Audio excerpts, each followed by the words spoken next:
that weekend, that last week, it's like our time together was not long enough. Oh, I loved him. We all did. He treated me with my past like no other man ever treated me. I was not an object to him, to any of them. He was so different. It's so hard to explain, but he was just so different. The things that he said were so contrary to what everyone else was said, and he spoke them with such authority and with such love and peace.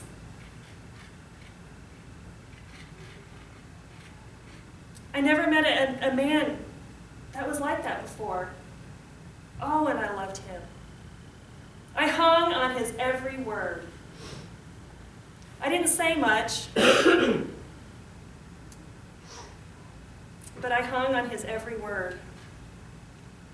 And I thought that it was going to be like this. We all did. We thought that it was going to continue like this, but it wasn't long enough. And he told us that this was going to happen, but we just didn't get it. We just didn't get it. And then that last night, what we didn't know was going to be our last night together, that night that he washed our feet, that last meal that we had, we didn't know why Judas left. I thought he loved him too. Boy, he played a good game. He really did. He played all of us. But you know what? I think Jesus knew. I really think he did, and he wasn't surprised. But I don't know if that's what's most heartbreaking, is that Judas pretended to be one of us, but he really wasn't. He just thought of himself.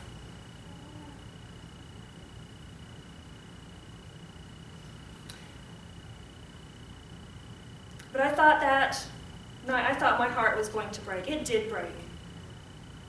Not just because of what was happening to my teacher, to my master,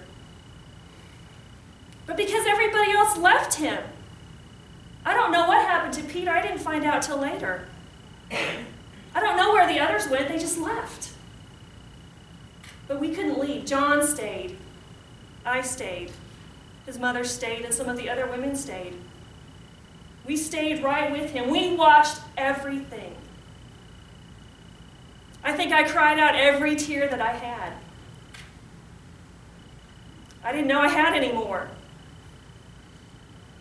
What I really hated was that he did not get the burial that he deserved.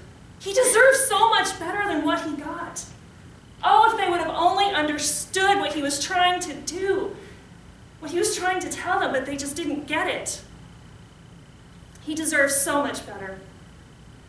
But that Sabbath, we're Jewish. We can't get away from that. So we did what we could, put him in the tomb, and went home. I think I cried that whole Sabbath. All of us did.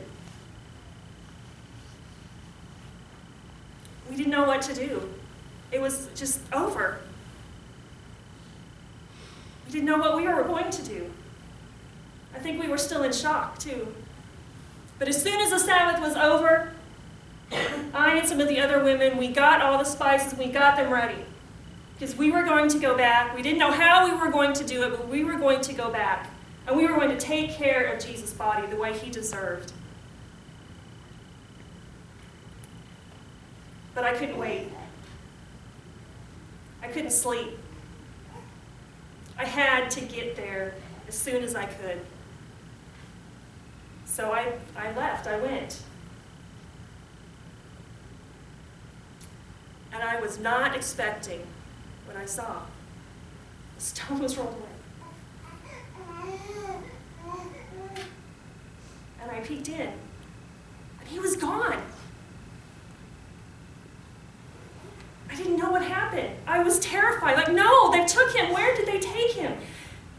More tears. I couldn't believe that I had more. And I ran back as fast as I could. I don't think I've ever run as fast as that. And I pounded on that door, and I made Peter get up, and John, and the rest of them, and I told them. I don't even know if they understood what I said, because I don't think I was making any sense at all. That he was gone, they've taken him, and I don't know where they took him. And I don't know if they believed me or not, but they immediately left. Boy, that John can run fast. But I couldn't stay behind. I had to go after them.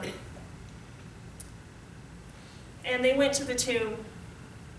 Of course, Peter runs right in. And he looks. And he saw I wasn't making it up.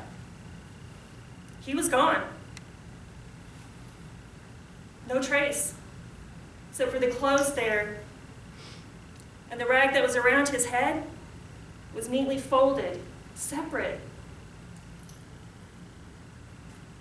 He was coming back. And I don't think Peter really believed it at first. But then John came in and he looked. And he told me later that then he believed it. Now, there was something about John that he seemed to get things faster than Peter did. Peter was such a hardhead. But John, his heart was softer, and he seemed to really get it more than Peter did. But still, they didn't have any explanation either. And they just quietly left and went back home. But I couldn't leave. My heart would not let me leave. And if there was anything left, it broke even more, because now I couldn't even give him the last bit of dignity that he deserved. After all of that awful humiliation that he suffered, I could not give this back to him because he was gone. And all I could do was crumble there next to the rock and cry. And cry. Why? Why is this happening? Why did this happen? God, this wasn't supposed to be this way, and now he's gone.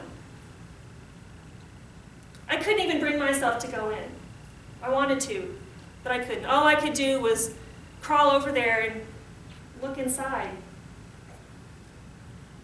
And when I did, I swear there were two angels sitting there. I said, "Why are you crying?" "Because my master is gone. What am I going to do?" I decided I had sat there long enough. And I got up, and I started to walk back towards the garden, and there was a man over there. I thought he must have been the gardener or somebody. But he asked me, "Why are you crying? Who is it that you're looking for?" "My master, if you have taken him, please tell me where you've taken him so I can get his body, so I can take care of it." And he just stood there and looked at me. And then he said, "Mary." And then I knew,